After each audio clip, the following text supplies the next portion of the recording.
Bienvenidos a Gerencia para Todos, la primera iniciativa de emprendimiento, economía y liderazgo. Muchísimas gracias por seguirnos en nuestras redes sociales, @Gerencia para Todos en Twitter e Instagram, también en Patreon y por supuesto en nuestro canal de YouTube. Ahí tienen toda la colección de los programas de Gerencia para Todos desde el año 2006.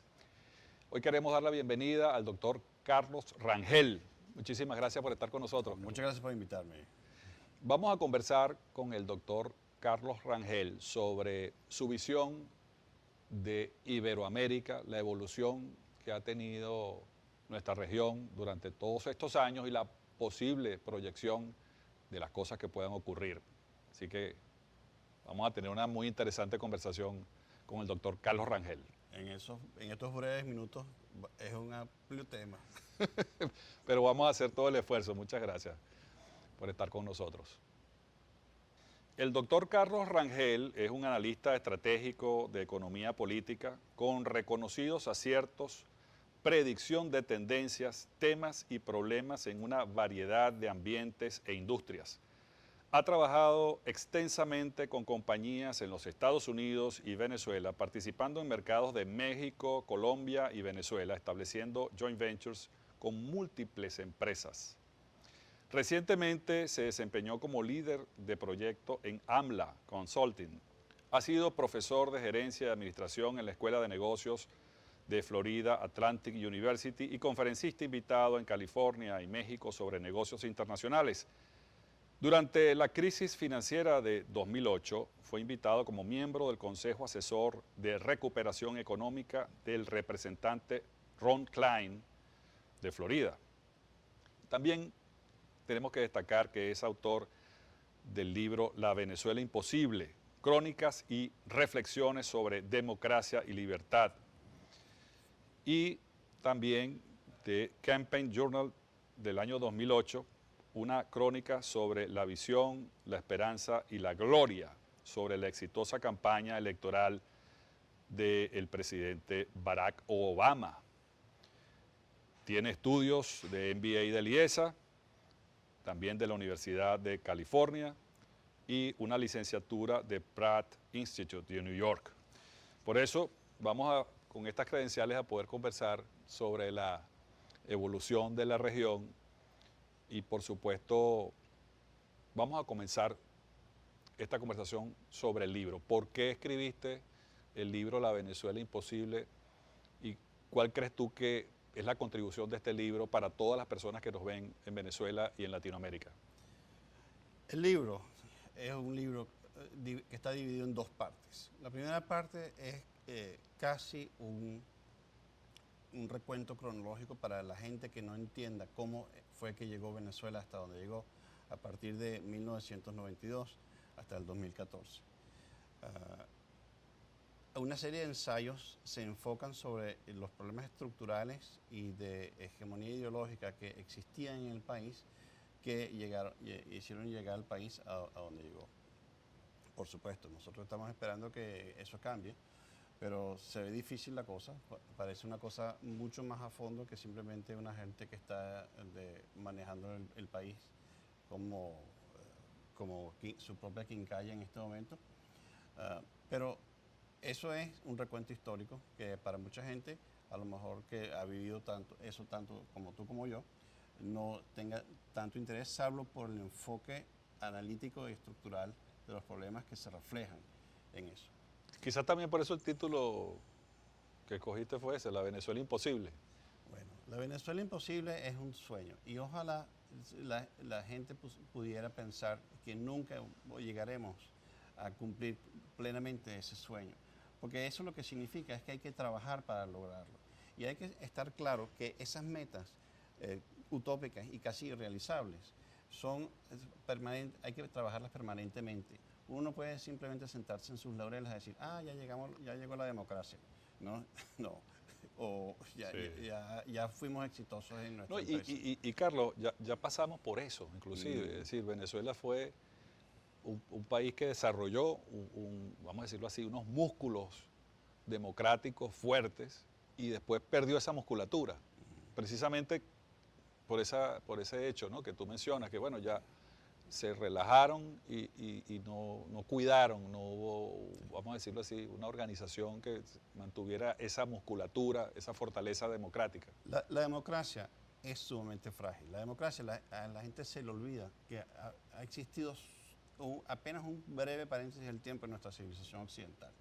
En 6.000 años de historia, la democracia no tiene ni 200 años, la democracia como nosotros la conocemos. Las grandes obras que uno ha visto por ahí, desde las pirámides hasta el Louvre y cualquier obra de ese tipo, no se hicieron bajo democracia. La democracia, sin embargo, demostradamente en los últimos 200 años, el mundo en general se ha desarrollado a un nivel extraordinariamente rápido, básicamente porque la democracia lo que hace es liberar la creatividad. La libertad ayuda a que la gente exista como emprendedor, exista como personas que pueden hacer cosas en vez de estar sometidos a un tirano, a un rey sol, Sí. a un faraón, a lo que sea. La democracia verdaderamente ayuda al desarrollo de los pueblos de manera extraordinaria. Uno puede argumentar el caso de la China. En el caso de la China es muy distinto porque la China es un país tan grande que mantuvo sus fronteras cerradas durante mucho tiempo y lo que hacía era que se robaba, porque no tiene otra palabra, se robaba las invenciones que se creaban en sistemas capitalistas democráticos y entonces las difundía en su mercado tan inmenso que tiene. Sí. ¿No? Es un modelo de desarrollo irreplicable a nivel mundial, porque no existe otro país tan grande como China, salvo posiblemente la India. Ahora, también es de hacer notar, sobre todo las personas que nos ven en toda Latinoamérica, el hecho de que el padre de Carlos Rangel padre, escribió un libro irrepetible y de mucho peso, sobre todo ahora. Carlos Rangel padre escribió un libro que se denomina Del buen salvaje al buen revolucionario. Un poco examinando las teorías que justifican o justificaban los movimientos de izquierda y ciertas ideas que algunos llaman progresistas versus lo que es la realidad. O sea, que había como una serie de mitos que Carlos Rangel padre va, digamos, examinando, haciendo una disección y efectivamente ahora, al pasar, ¿cuántos años han pasado de ese libro? 42. 42 años, entonces el libro cada día tiene más vigencia. También quisiéramos referencia a Carlos Rangel padre y ese libro porque es muy interesante. Inclusive la gente se lo olvida, el subtítulo del libro es Mitos y Realidades de Latinoamérica, precisamente porque él está buscando tratar de identificar los mitos que han hecho a Latinoamérica ser como es hoy en día y tratar de enfrentarlos a las realidades a las cuales que han surgido de esa creencia en ese mito. El mito básico, como lo indica el título principal del libro, es el del buen salvaje, en donde existía en la mente de los europeos, que fueron los que crearon ese mito, unas tierras en donde el hombre no había sido corrompido. Entonces, ese mito es básicamente la creencia de que es la civilización y y el materialismo el que verdaderamente corrompe al hombre. Pero si vemos un poquito más atrás y uno piensa, por ejemplo, en la historia de Caín y Abel, yo no pienso que Caín era tan materialista así. Sí.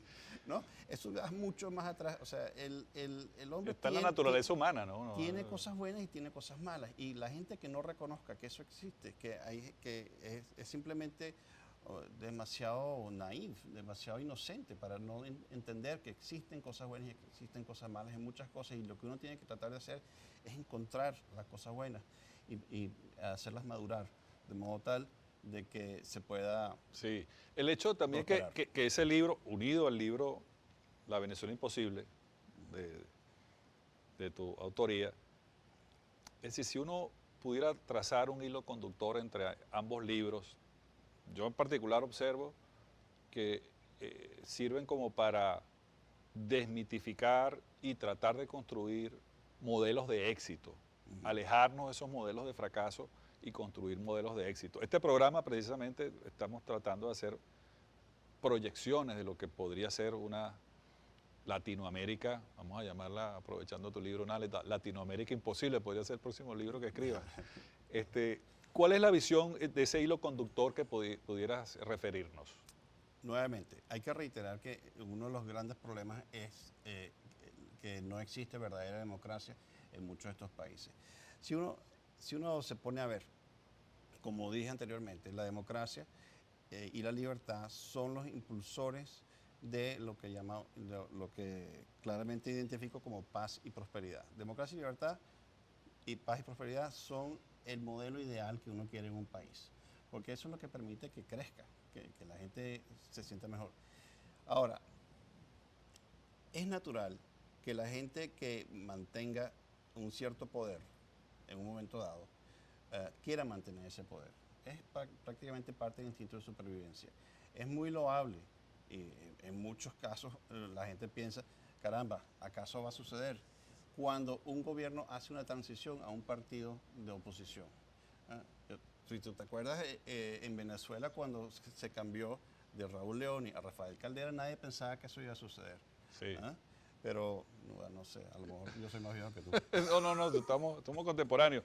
A propósito de eso, quisiera tu visión finalmente, la visión que tienes de la dinámica actual, lo que está ocurriendo en este momento en la región de Sudamérica. Bueno, el factor más nocivo que está ocurriendo en Latinoamérica ahorita es el factor Venezuela. Desgraciadamente lo digo como venezolano, pero Venezuela está infectando al resto del continente. Y se inicia con las políticas fallidas del régimen que está manteniendo el país, que la peor sanción económica que ha tenido Venezuela ha sido el chavismo. Interesante esa visión, muy bien. Pero en cualquier caso, esa sanción económica que se le ha impuesto el régimen al pueblo venezolano ha hecho que se está acercando ya a 5 millones de personas se hayan esparcido por el continente. En tu libro tú mencionabas que iba a llegar posiblemente a 3 millones. Sí, en ese momento yo decía 3 millones y ya estamos hablando de 5. Sí. Pero efectivamente, eso ha creado unos niveles, por ejemplo, en Chile, que con una población de 19 millones de habitantes, hay 300.000 venezolanos emigrados en 2 o 3 años. Eso representa casi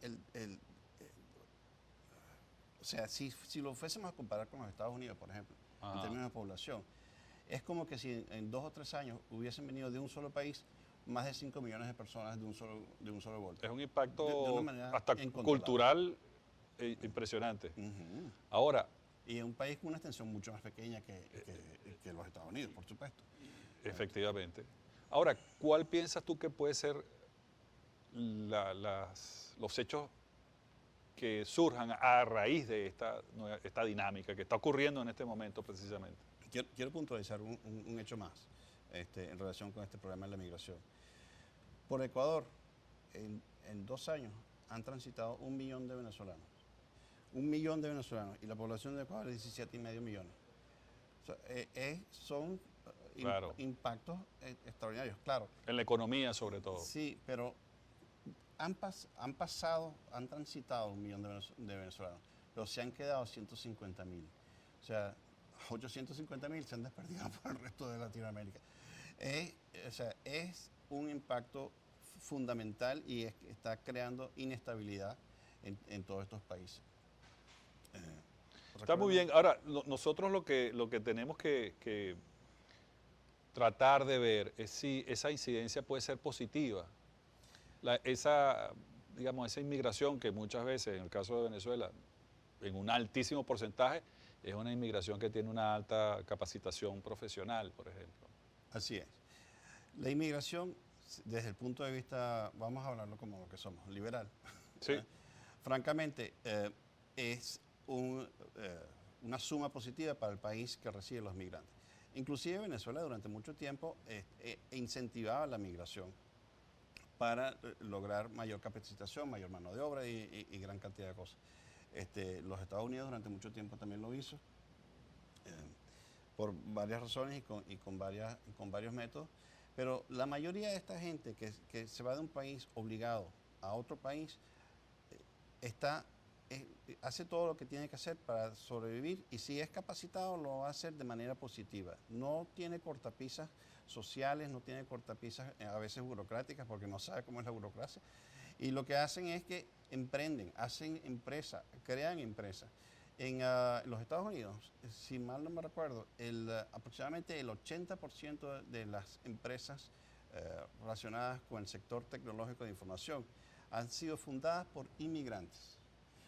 O sea, Interesante. Bueno, por ahí hay un caso, por ejemplo, que es el del señor Bezos, cuyo origen es cubano, ¿no? Entonces, y así hay muchos. Entonces, eso que mencionas es muy importante porque una de las, digamos, pivotes fundamentales es el emprendimiento.